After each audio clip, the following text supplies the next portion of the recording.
Oh, may bulaklak na ulit siya. Ayan, oh, ang ganda ng bulaklak niya.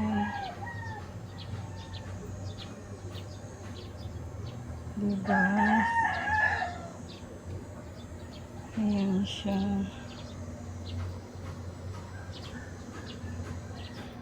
Yes, may bulaklak na.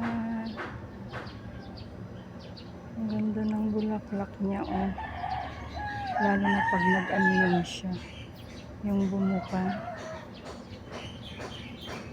Pag nag-fully bloom. Ganda yan siya.